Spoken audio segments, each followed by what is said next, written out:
John was an ordinary man living in a small Midwestern town, running his modest auto repair shop. He worked tirelessly, struggling to make ends meet, while his faith remained lukewarm at best. Though he considered himself a Christian, his relationship with God felt distant, more ritual than reality. He'd attend church occasionally, but spent most Sundays fixing cars or worrying about overdue bills. His wife, Sarah, a strong believer, prayed every day for him to experience a deeper faith. Their teenage daughter, Mia, watched quietly, torn between her parents' differing spiritual journeys. Money was always tight in their household, which strained John's belief in God's provision. "If God wants us to prosper," he would mutter, "why are we always broke?" Life felt like an endless grind, until the day John collapsed in his garage after a sudden heart attack. It was the end of his world as he knew it, but the beginning of a journey that would forever transform his soul. If you're new here, subscribe to the channel and let us know in the comments where you're watching from. Let's dive into John's incredible story of a near-death experience that will change the way you view faith and prosperity. My name is John, the protagonist begins, and this is the story of how my life turned upside down when I met Jesus after I died. I'd been pushing through another grueling day at the shop. The bills were piling up, and I couldn't see any way out. As I leaned over the hood of an old truck, a sharp pain shot through my chest, and I dropped like a stone. I heard Sarah's panicked voice calling my name, then everything went dark. When I opened my eyes, I wasn't in the garage anymore. I was standing in a vast, radiant landscape, unlike anything I'd ever seen. The light was so pure it seemed alive. I felt a deep peace, yet also a strange sense of accountability. Then, out of the light, a figure appeared. It was Jesus. He didn't look like the paintings I'd seen. His presence was overwhelming, but his eyes were filled with love and understanding, like he knew everything about me but still loved me anyway. "John," he said, "it's time we talked." I couldn't speak. My mind raced with questions, regrets, fears. Before I could say a word, he motioned, and suddenly I saw my life playing out like a movie. I watched myself cutting corners, focusing more on money than on faith or family, doubting God's goodness. Then Jesus spoke again. "Do you know why Christians are poor, John?" I shook my head, still too stunned to reply. "Because they don't trust me completely. They hold back their hearts, their resources, their faith. Poverty begins in the soul, not the wallet." His words cut me deeply. I thought about my constant complaints, my mistrust, my refusal to tithe or give generously. I wanted to defend myself, but deep down I knew he was right. Jesus continued, "You've been living as if provision depends solely on you. But have you ever asked me to guide your work, your giving, your heart? Faith without action, without generosity, is dead." Suddenly I was shown scenes of people I'd ignored or judged. The homeless man I avoided downtown, the neighbor I resented for her wealth, the opportunities I'd missed to help others because I was so focused on my own problems. I fell to my knees. "I'm sorry, Lord," I whispered. "I've been blind. What do I do now?" He smiled gently. "You have another chance, John. Use it wisely." In an instant, the light began to fade, and I felt myself being pulled back. When I woke up, I was lying in a hospital bed. Sarah's tear-streaked face came into focus, her hands gripping mine like a lifeline. "John, you're back!" she sobbed. Doctors told me it was a miracle I'd survived. My heart had stopped for nearly 3 minutes, yet there I was, alive, and somehow different. But the enormity of what I'd experienced hadn't fully sunk in. In the days that followed, I struggled to process it all. The vision, Jesus' words, the overwhelming love and truth I'd felt, it haunted me, but in a way that felt right. At first, I kept it to myself. How do you even begin to tell people you died and spoke with Jesus? Sarah noticed the change immediately. "You're quieter," she remarked one morning as we drank coffee at the kitchen table. "And you haven't been grumbling about the bills."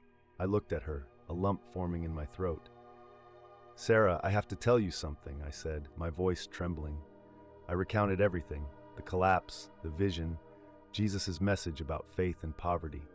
Her eyes widened as I spoke, and tears filled them again, but this time they weren't tears of fear, they were tears of hope. "He's been trying to reach you for so long, John," she said softly. "This is your second chance." But not everyone was as understanding. My brother Jacob, a self-proclaimed realist, scoffed when I told him. So now you're some kind of prophet? What's next? Are you going to start preaching on street corners?" he said with a smirk. His skepticism stung, but I couldn't blame him. A part of me had been like Jacob, doubting, cynical, closed off. Still, I couldn't shake the urgency of Jesus' words. I started making small changes, praying each morning, reading the Bible. Sarah kept on her nightstand, and most importantly, giving. At first, it was just little things, slipping a $20 into the offering plate, helping a struggling family in our church, buying groceries for an elderly neighbor. But every time I gave, something incredible happened. Peace replaced the anxiety that used to gnaw at me. The garage business, which had been on the verge of collapse, began picking up clients. I didn't understand it, but I didn't need to. For the first time in my life, I was living in faith. The biggest test came when I felt a nudge, what I now recognize as the Holy Spirit, telling me to sell my prized possession, an old Mustang I'd restored with my dad years ago. It had been sitting in the garage for ages, a symbol of my past and my pride. "Sell it," I muttered aloud. "You've got to be kidding." But the message was clear.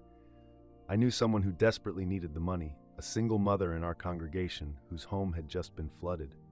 When I handed her the check, the look on her face brought tears to my eyes. "Why are you doing this?" she asked, her voice breaking. "Because someone did it for me," I replied simply. That night, as I knelt by my bed, I felt something I'd never felt before, a deep, unshakable connection to God. This was no longer about money or even charity. It was about obedience, about trusting Him to use me however He saw fit. But not everyone in my life understood these changes. Things seemed to be falling into place, but life has a way of testing newfound faith. One Sunday morning, Pastor Tim invited me to share my testimony with the church. I was hesitant at first. Speaking publicly wasn't my thing, and I still worried people would think I'd lost my mind. But Sarah nudged me, whispering, "This isn't about you, it's about what He did for you." So I stood at the pulpit, heart pounding. "A few weeks ago I died," I began, my voice shaky. The room fell silent as I shared my story, the heart attack, meeting Jesus, and His message about why Christians are poor. I ended by saying, "I'm no preacher, but I know this. When we trust God with everything, our hearts, our work, our money, He provides in ways we can't even imagine. Poverty isn't just about having little, it's about living as if God's promises aren't enough." The response was overwhelming. After the service, people came up to share how my story resonated with them. A few even said they felt convicted to make changes in their own lives. But as the weeks went on, something unexpected happened. My faith and generosity, while inspiring some, also started to draw criticism. Jacob, my brother, was the first to confront me. "You're letting this experience of yours cloud your judgment," he said during one of our family dinners. "Selling that car, giving away money? You've got a business to run, John, not a charity." His words stung, but what hurt more was realizing how much they mirrored my old mindset, the one that had kept me spiritually and emotionally impoverished for years. Even Pastor Tim, the man who'd encouraged me to share my testimony, seemed uneasy with how fervently I'd taken to Jesus' teachings on giving. "Be careful, John," he warned one evening. "Radical generosity is admirable, but it can also alienate people. Not everyone's ready to hear what you're saying." I started questioning myself. Was I going too far? Had I misunderstood what Jesus meant? Doubt began creeping back in, and with it, the fear of failure. One night, as I wrestled with these thoughts, I had a vivid dream. I was back in that radiant place, standing before Jesus. He looked at me with the same piercing, loving gaze and said, "John, are you worried about pleasing people or pleasing me?" The dream was brief but powerful. When I woke up, I felt a renewed sense of purpose. This wasn't about being liked or understood. It was about obedience. That week, I took a bold step. I made a commitment to tithe 10% of my earnings, no matter how tight things got. It wasn't about the money. It was about trusting God completely. But the real revelation came a few days later, when I received an unexpected call from Mrs. Evans, the wealthiest woman in town. Mrs. Evans was a name everyone in town knew. She owned half the businesses on Main Street and lived in a sprawling estate on the outskirts of town. To my surprise, she wasn't calling about a business matter. "John," she said warmly, "I heard your testimony last Sunday. Would you have time to meet with me? I think we need to talk." The invitation felt intimidating, but I agreed. When I arrived at her home, she greeted me in the foyer with a kind smile and led me into her sunlit study. It was a room filled with floor-to-ceiling bookshelves, family portraits, and an air of quiet dignity. "You said something in your testimony that struck me," she began, sitting down across from me. "You talked about poverty starting in the soul. That's something I've wrestled with for years, even with all this." She gestured to the wealth around her. I was stunned. "But you're one of the most successful people in town," I said. "How could you feel impoverished?" She sighed. "Because money doesn't fill the void where faith and purpose should be. I've been giving to charities for years, but it's never felt personal, never sacrificial. You made me realize I've been holding back parts of myself from God too." Her honesty floored me. Here I was, a small-town mechanic, being used to convict someone as powerful as Mrs. Evans. She handed me a check before I left, a donation for the church. But more importantly, she asked me to pray with her, right there in her grand study. Word of my growing generosity and testimony continued to spread. Some people, like Mrs. Evans, were inspired to rethink their own relationship with faith and finances. Others, however, were less enthusiastic. Jacob became even more vocal in his criticism. "Do you even think about your family when you give so much away?" he asked one afternoon, shaking his head.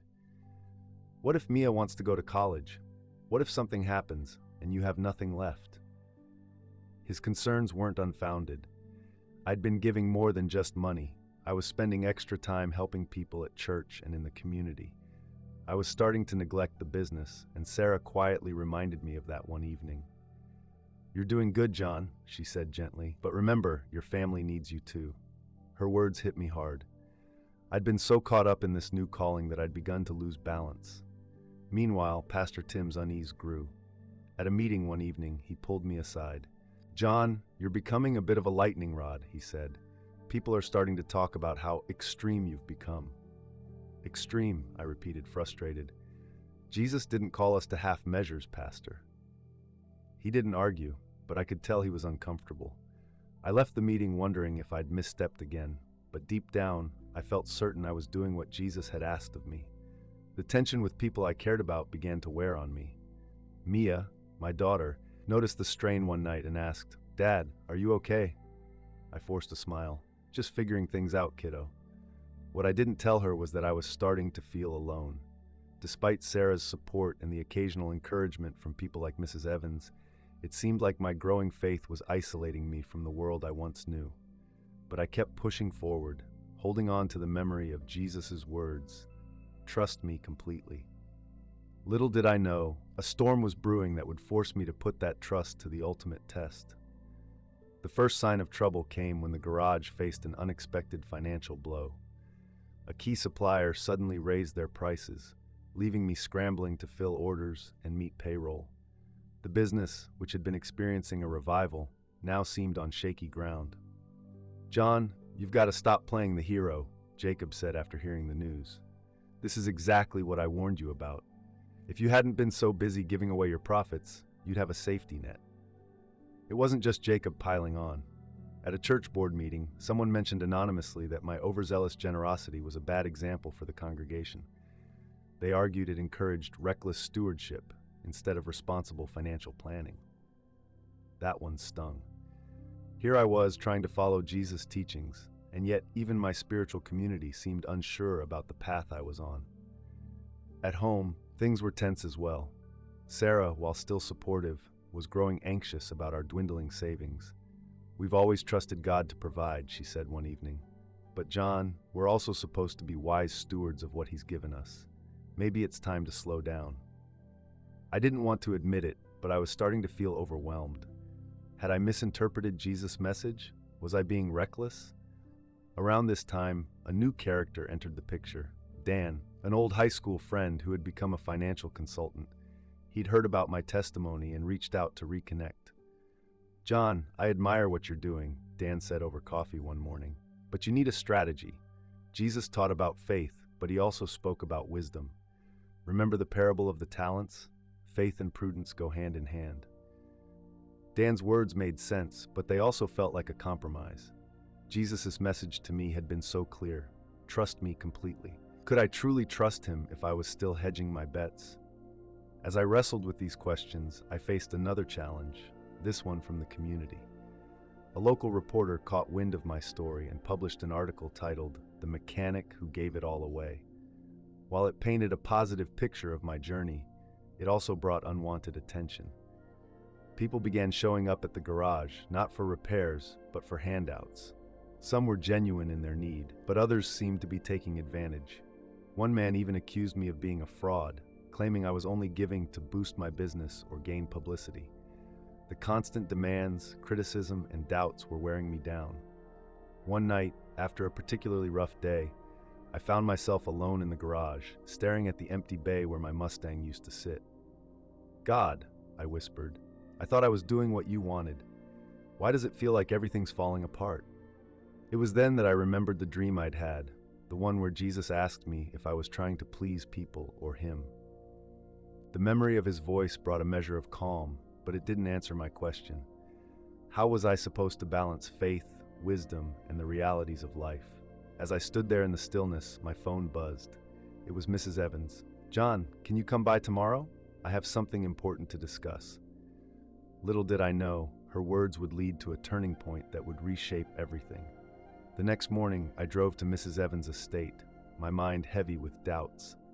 I had no idea what she wanted to discuss, but after the turbulence of the last few weeks, I hoped she might offer some clarity. When I arrived, she was waiting for me in her garden, a serene space filled with the scent of blooming flowers and the sound of trickling water from a fountain. "John, I've been thinking a lot about what you shared with me," she said, her voice calm and measured.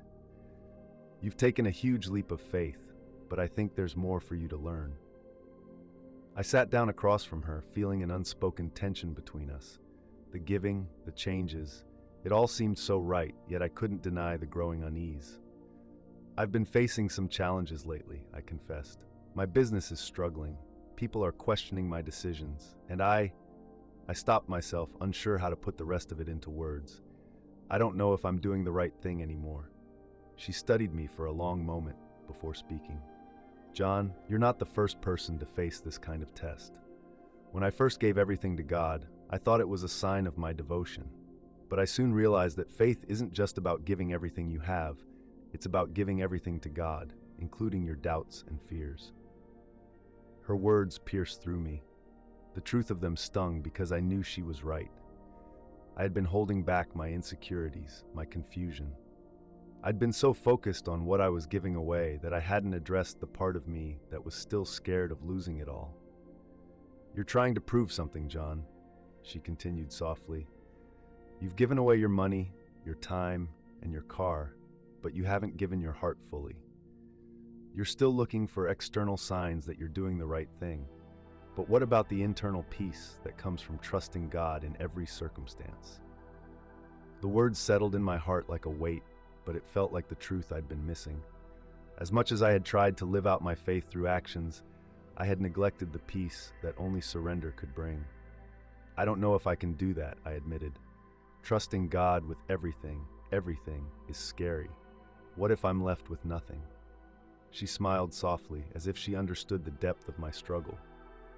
"John, I was once where you are, but what I learned is that we can't outgive God. He's not asking you to be reckless, he's asking you to trust. You've already been given so much, now he's asking you to give it all back to him." That afternoon, as I left Mrs. Evans' house, I felt a strange sense of peace. It was as if the weight I'd been carrying was finally starting to lift. But peace didn't mean the challenges were over. In fact, it seemed like the more I tried to follow God's call, the more the obstacles mounted. At the garage, things weren't getting better. Bills piled up, and I found myself in the uncomfortable position of having to borrow money from friends just to stay afloat. I hated the feeling of being in debt, but it felt like the right thing to do in that moment. I was trying to live the way Jesus had shown me, but the financial burden weighed heavily on my shoulders. One night, Sarah and I sat at the kitchen table, our dinner forgotten. "John, we need to talk," she said, her voice soft but serious. "I've been patient, I've been supportive, but I can't keep pretending that everything's okay. I'm scared. What if we lose everything? What if I lose you?" Her words broke something inside me. I had been so focused on following this path that I had neglected the one person who had always been my anchor. The thought of losing Sarah was unbearable. "I don't know if I can keep doing this," I whispered, my voice filled with doubt. I thought this was what God wanted, but now I'm not so sure. I've risked everything for something I can't see. Her eyes softened, and she reached across the table to take my hand. "John, we're in this together. I'm scared too, but I believe in you, and I believe in the God you're trying to follow. We'll figure this out, no matter what." That was the moment I realized how much my journey was affecting those around me. The cost of following Jesus wasn't just financial, it was emotional, relational. I was dragging my loved ones into my internal battles, and I hadn't fully considered what that might cost them. As I lay awake that night, staring at the ceiling, I felt the weight of my choices more than ever. Jesus had called me to give everything, but I hadn't realized how deep that call went. Giving up material things was just the surface. The true cost of following him was giving up my control, my security, and my pride. It was a week after that conversation with Sarah that things took a strange turn. The garage, which had been steadily declining, suddenly received a mysterious phone call. The caller's voice was unfamiliar, but there was something in it that caught my attention. "Mr. Holt," the voice said, "I hear you're a man who likes to give." I raised an eyebrow. "Who's asking?" "I'm someone who can help," the voice replied cryptically. "I've been following your story, your faith, your generosity. It's something I believe in." I was cautious. There was something off about the call, and yet a part of me wanted to trust it. "What kind of help are you talking about?" I asked, my voice tight.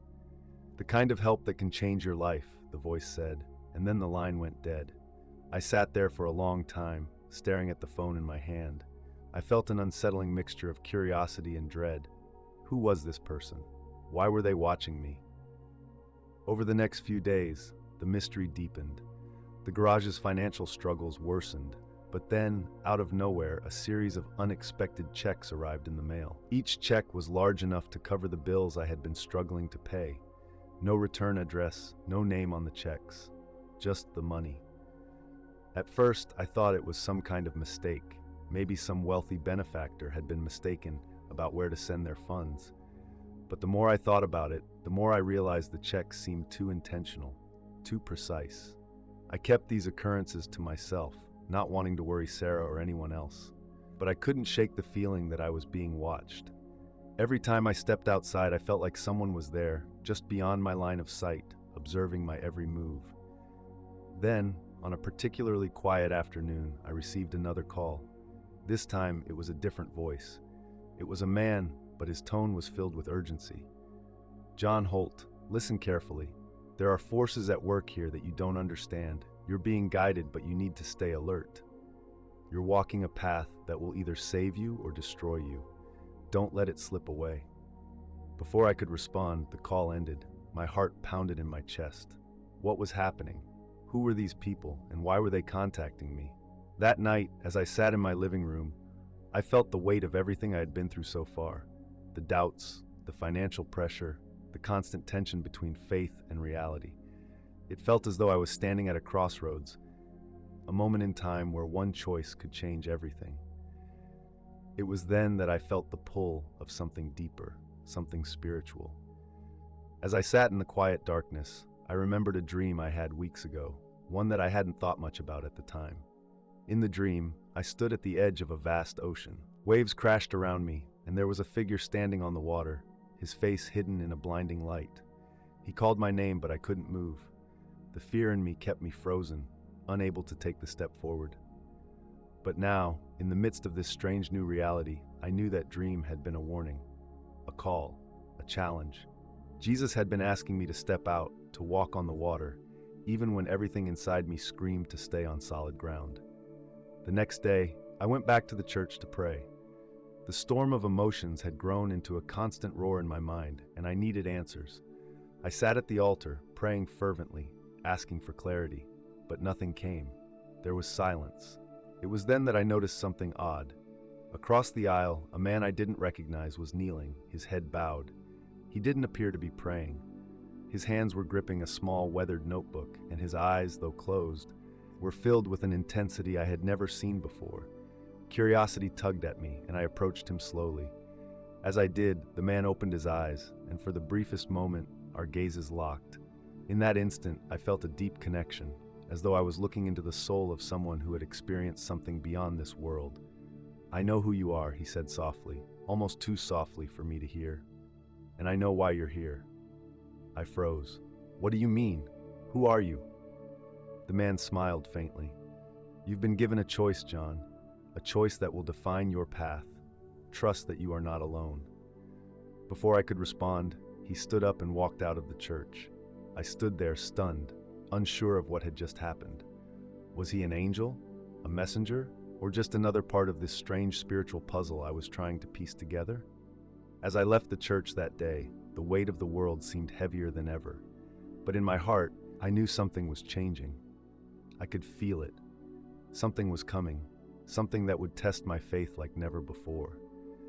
As the weeks passed, I felt as if I were living in two worlds at once: the mundane struggles of everyday life and the growing, invisible tension of a spiritual battle that I couldn't quite understand. The checks kept coming, and the phone calls, though fewer, were becoming more cryptic. Each time I tried to make sense of it, I found myself more tangled in confusion. Was this God's way of providing, or was there something darker at play? One evening, as I was working late at the garage, Jacob came in. He had been distant lately, his doubts about my faith growing into something more vocal. "John, we need to talk," he said, his voice tense as he leaned against the workbench. "I've been hearing things. People are saying you're involved with some kind of secret group, that you're being guided by forces that aren't exactly from God." His words hit me like a slap. I hadn't shared any of my recent experiences with him, none of the strange calls, none of the mysterious money, but it was clear he knew something was happening. His eyes were filled with suspicion, the once steady foundation of our friendship now cracked by his growing distrust. "Jacob, that's ridiculous," I replied, trying to keep my voice calm. "You know I'd never be involved in anything that's not of God." He shook his head, frustration creeping into his voice. "You don't get it, do you? You've changed, John. You're not the same person you were when we started this business together. You're obsessed with this idea of giving everything away, but you're not thinking clearly. This isn't the way God works. You're losing yourself." I felt a pang of guilt in my chest. Was he right? Had I lost myself in my quest to follow Jesus' call? Had I become so consumed by the idea of surrender that I was losing touch with reality? "I'm not losing myself, Jacob. I'm trying to find myself," I said, my voice more quiet than I intended. "I'm trying to follow what I believe God is telling me, even if it doesn't make sense to anyone else." Jacob's expression softened for a moment, but the skepticism remained. "I just don't want to see you fall, man. I've seen this happen before. People get so caught up in spiritual stuff, and they forget the real world." I couldn't argue with him. Part of me felt like I was losing touch with reality too. But deep down, I knew that I couldn't turn back. The path I was on, however difficult, felt like the only one that mattered. Later that week, Sarah and I sat down for a long talk. She'd noticed the strain in my relationship with Jacob and the growing tension in our home. "John, I know you're doing your best," she said gently, "but I'm scared. I'm scared that we're losing everything, our business, our friends, even our peace of mind." I couldn't find the words to comfort her. I, too, was terrified. The more I gave, the more it seemed like I was sinking into an abyss of uncertainty. But I knew that I couldn't stop. The call of faith, the pull of obedience, was stronger than my fear. "I don't know what's going to happen," I said, my voice raw with emotion. "But I can't walk away from this. I have to trust that God is leading me, even if I don't understand why all this is happening." She reached for my hand, her eyes filled with both love and fear. "I don't understand either, John, but I believe in you, and I believe in the God who brought us together." Her words, though comforting, also reminded me of the immense responsibility I carried. Every choice I made now affected not just me, but Sarah, our family, and the people who depended on the garage. Was I truly following God's will, or was I being led astray by something I couldn't see? In the midst of this turmoil, the mysterious man from the church reappeared. I saw him once more, standing at the back of the congregation during Sunday service. This time, however, he wasn't alone. He was with a woman, someone I'd never seen before, and together they seemed to radiate an aura of calm authority. After the service, I approached them cautiously. The woman smiled at me, her eyes warm yet knowing. "I see you've been struggling," she said softly. "But don't worry, John. The path you're on is the right one." The man, who had never spoken to me directly before, now looked me in the eye. "You've been given a choice, John, and you've been walking it in faith. But understand this, the road ahead will not be easy. It will require more than you can give, but in the end, it will lead you to a place of peace that you can't yet imagine." I stood there, the weight of their words settling heavily on my chest. "What do you mean? What exactly am I supposed to do?" The woman placed a hand on my shoulder. "You're being prepared for something greater, but you must trust completely. Trust in God's timing, His plan. Everything is happening for a reason, even the things that don't make sense." As I left the church that day, I couldn't help but feel that something big was coming. I didn't know what it was, but I knew I was on the edge of a breakthrough, a turning point that would either lead to my spiritual redemption or to complete collapse. The days after my encounter with the mysterious figures at the church were filled with a heavy uncertainty. I felt the storm of emotions swirling within me more intensely than ever before. Fear, doubt, confusion. The weight of the choices before me felt unbearable. There was no going back. The path I had chosen, or the one that seemed to have chosen me, was leading me into unknown and treacherous territory. Sarah and I had grown distant. We'd talk, of course, but her words no longer reached me in the same way. She was worried, I could tell, but she didn't know how to help me. My faith, my convictions, had become a gulf between us that neither of us knew how to bridge. I could feel the tension growing, and I hated it. The love we had for each other was still there, but it was being suffocated by the doubts I carried inside me and the pressure to follow a call I didn't fully understand. It all came to a head one Friday evening. I had been praying alone in the church for hours, seeking clarity, when I received another mysterious call. The voice on the other end was calm, reassuring, but also eerily familiar. "John, I told you that your path is not an easy one," the voice said, smooth and measured. "But you are about to be tested in a way that will shake you to your core." I stiffened. "What do you mean?" "There is someone in your life who is going to challenge your faith. They will attempt to pull you back into the old ways, and you will have to make a choice. Do not falter." My heart began to race. I couldn't help but wonder if the person they were talking about was Jacob, my lifelong friend, whose doubts had grown more vocal and insistent in recent weeks. But there was something more, something in the voice that made me uneasy. It wasn't just a warning, it felt like a threat. The call ended abruptly, and I sat there in the stillness of the church, my mind racing. Who was trying to influence me in this way? Was it God, or was it someone or something else? The next morning, as I walked into the garage, I saw Jacob sitting in one of the chairs, his face set in a grim expression. The moment he saw me, he stood up, his eyes filled with frustration and concern. "John, I can't keep quiet anymore," he said, his voice shaking with intensity. "This isn't just about the garage. It's about you, about us. You've changed, man. You're not the same person I grew up with. You're obsessed with this whole calling thing, and I've been doing some digging.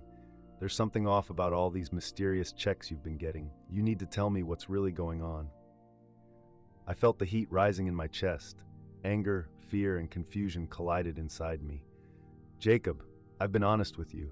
I don't know what's going on. I don't have all the answers. But what I do know is that I'm following what I believe is God's call. You don't understand, and I don't expect you to, but I can't stop now." He stepped forward, his face a mix of pleading and frustration.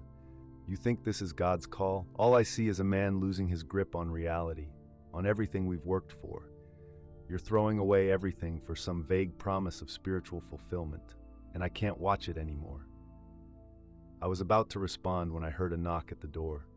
Startled, I turned, and there, standing in the doorway, was the mysterious man and woman from the church.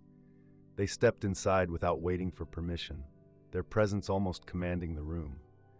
The man looked directly at Jacob, his gaze intense.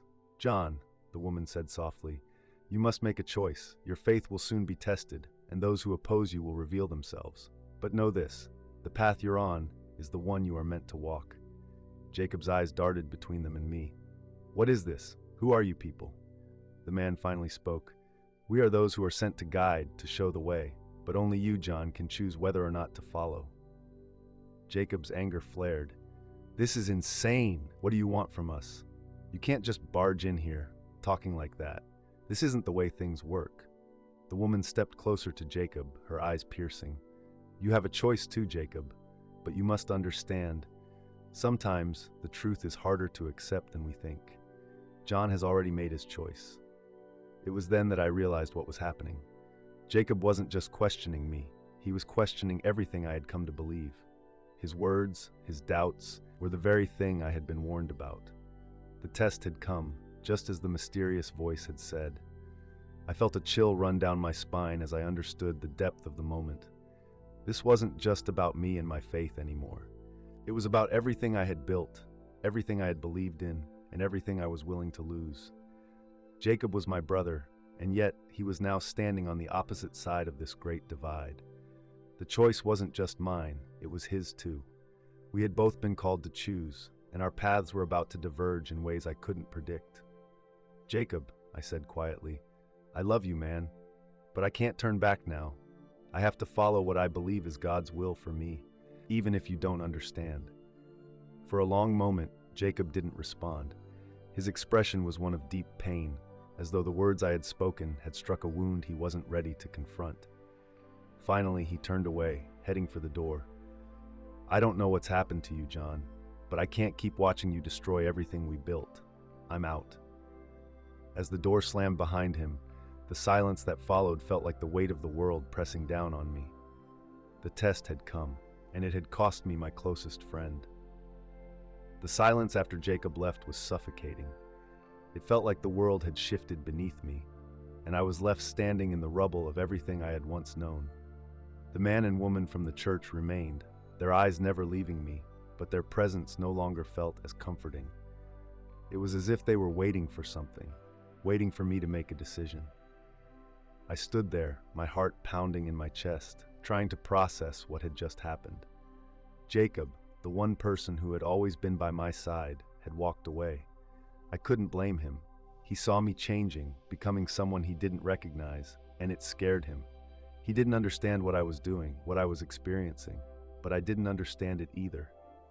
Sarah, who had been watching from the kitchen, finally came into the room.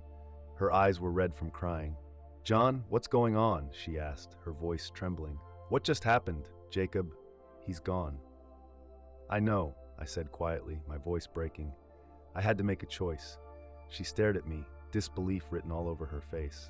A choice? You lost Jacob. You lost your friend, your business partner. You lost him over this call you've been getting? Over all these strange things happening? I took a deep breath, fighting back the tears. I know it doesn't make sense, but Sarah, I can't ignore it. I've been hearing God's voice. I've been feeling his presence in ways I can't explain. It's not about the business or Jacob or anything else. It's about my soul.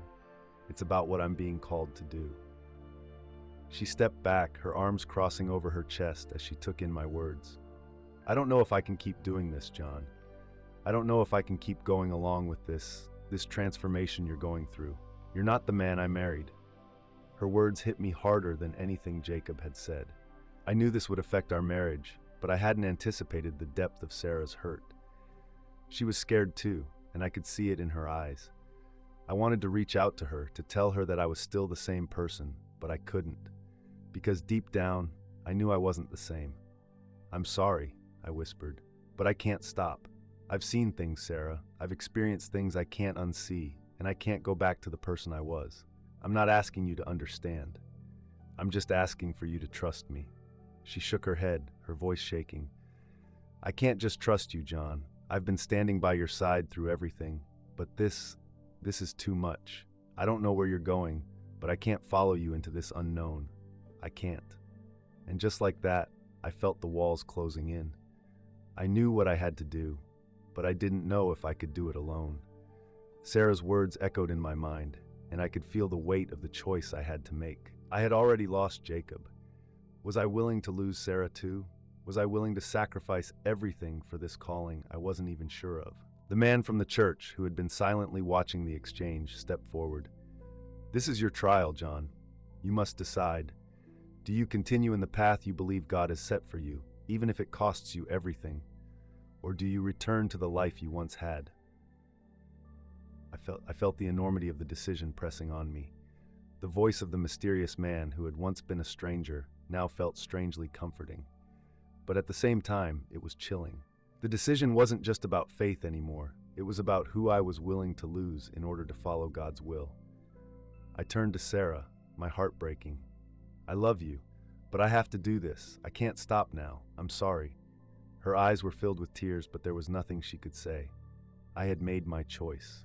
As I watched her walk away, I knew that I was standing at the edge of something that could either be the greatest spiritual breakthrough of my life or the destruction of everything I had ever known. The days following that conversation with Sarah felt like a blur, a mixture of grief and anticipation. I had made my choice, but at what cost? Jacob was gone, Sarah was distant, and the life I had built seemed to be slipping away faster than I could grasp it.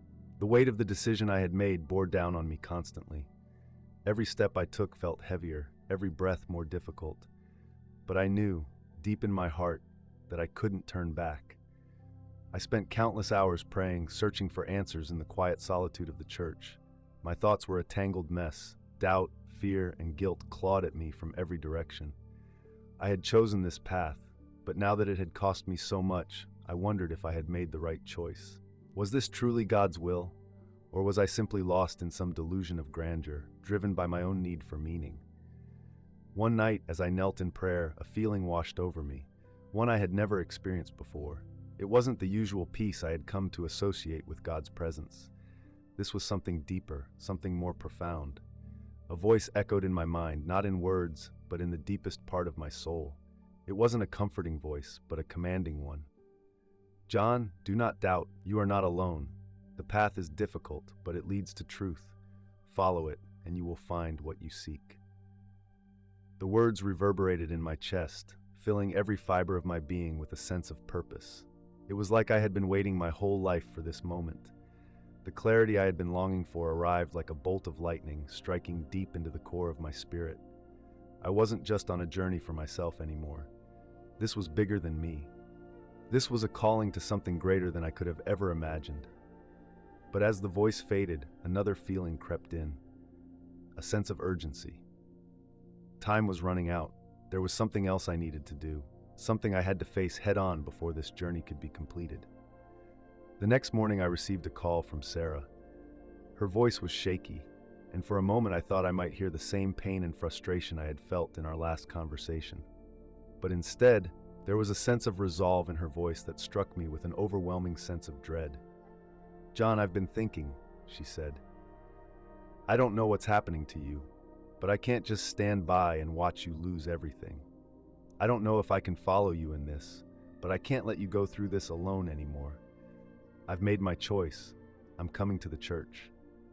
Her words were like a spark in dry grass, igniting something in my chest.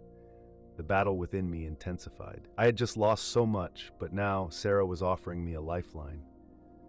It felt like a test to see if I could still stand firm in my faith, even with the possibility of everything I had sacrificed being brought back to me. The hours seemed to stretch into eternity as I waited for her arrival. When the door opened, I couldn't help but feel the whirlwind of emotions that rushed through me. There she was, standing at the threshold, her eyes searching mine for something, perhaps for answers, or perhaps for a sign that the man she once knew was still there. "I don't know where this journey will lead us, John," she said, her voice soft yet firm, "but I'm here. We can face it together." I didn't know what to say. I was still lost in the emotional chaos, still questioning the choice I had made. But in that moment, I realized that my journey wasn't just about me anymore. It was about us, about her, about us standing together in the face of everything that had torn us apart. And that's when the true revelation hit me. I hadn't been following some distant call. I had been searching for redemption, for a new purpose, and now I saw that I could find that redemption not only in my journey, but in my relationship with Sarah. We had been through so much together, our struggles, our triumphs, our heartbreaks, but we hadn't faced this spiritual journey together. The weight lifted from my shoulders, replaced by a sense of peace. Maybe the calling was not about losing everything. Maybe it was about finding a deeper connection to God, to the people we love, and to the truth that transcends everything we think we know. "I'm sorry, Sarah," I whispered, my voice breaking. "I didn't want to hurt you. I thought I had to do this alone. But I see now that we are meant to walk this path together," she smiled, a tear slipping down her cheek. "We're in this together, John, always." At that moment, everything fell into place. The storm of emotions I had been battling calmed. The tension that had filled the room melted away. I knew that whatever happened next, I was no longer walking this journey alone. The days that followed were a blur of emotion, an overwhelming rush of transformation. With Sarah by my side, things felt different. I had been searching for answers, for the meaning of everything I had gone through, but now I understood that the journey wasn't just about me. It was about the relationships I had neglected, the faith I had abandoned, and the new path I had to walk with those I loved. But the true test was yet to come. I could feel it in my bones, like a pressure building within me that could no longer be ignored. Something was about to happen, a moment that would determine whether all the pain, loss, and suffering had been worth it. The moment I had feared, but also longed for, was near. One evening, after we had spent hours praying and discussing everything that had transpired, I decided to return to the place where it all began, the hospital room. I had to face the place of my near-death experience one last time, the place where Jesus had spoken to me. I didn't know why I needed to go, but the urgency in my heart was undeniable. Sarah came with me, though I could sense her anxiety. The place held so many memories of my darkest days, and I could feel the weight of those days pressing down on me as we walked through the sterile, cold halls of the hospital. But this time, I wasn't walking in fear. I wasn't walking with uncertainty. I was walking with faith. As we reached the room, I hesitated before stepping inside. My heart pounded, and for a brief moment, I wondered if I was making a mistake. Could I handle facing that place again? But then I remembered the voice I had heard, the promises Jesus had made to me. He had told me to trust, to move forward with courage. I stepped in. The room was as it had been during my stay. White walls, a sterile bed, and that quiet, unnerving emptiness. But something was different now. It was as though the air itself had changed. It felt charged, alive. And then, in the stillness, I heard it. The voice. The same voice I had heard in my near-death experience. It filled the room, surrounding me. But this time, it wasn't a command. It wasn't an overwhelming presence. This time it was gentle, calming. "John, you are not alone. This journey is not just yours. I have walked with you, and I will continue to walk with you. The choice to follow me is not easy, but it is the only true path to peace. You have seen the cost, and you have made the choice. Now you will be transformed." The words hit me like a wave crashing over me. I collapsed to my knees, overwhelmed by the weight of his words. Every doubt, every fear, every moment of confusion I had felt on this journey dissolved in an instant. I understood now. Jesus wasn't just offering me redemption. He was offering me a new life. Tears streamed down my face as I whispered, "Thank you. Thank you, Lord." Sarah, standing behind me, was silent. I could feel her presence, her love, her concern. She had stood by me all this time, but now I could sense that she too was experiencing something deeper. Something was shifting in her, just as it had in me. We had walked through the storm together, and now we stood on the other side, changed, transformed. The air in the room felt lighter, as though the weight of the past had been lifted. I stood up, my hands trembling as I reached for Sarah. She took them in hers, and I saw it in her eyes. The fear was gone, replaced by a quiet understanding. "We're here together, John," she said softly, "and no matter what comes next, we will face it together." And in that moment, I realized that the true meaning of my near-death experience wasn't just the spiritual revelations, the visions, or even the voices I had heard. It was about the transformation of my heart, of my soul. Jesus hadn't just saved me from death, he had saved me from myself. He had shown me what truly mattered: love, redemption, and the ability to live a life aligned with him. As we stood there hand in hand, I understood that the pain, the struggles, the losses, they weren't meaningless. They were all part of a greater plan. A plan that I could never have understood until I walked this path of faith. A plan that led me to this moment of clarity. I looked at Sarah, and for the first time in a long while, I saw the future clearly. It was no longer about the material world, the business, the success I once craved. It was about love, grace, and the deep, unshakable peace that comes from knowing God's will.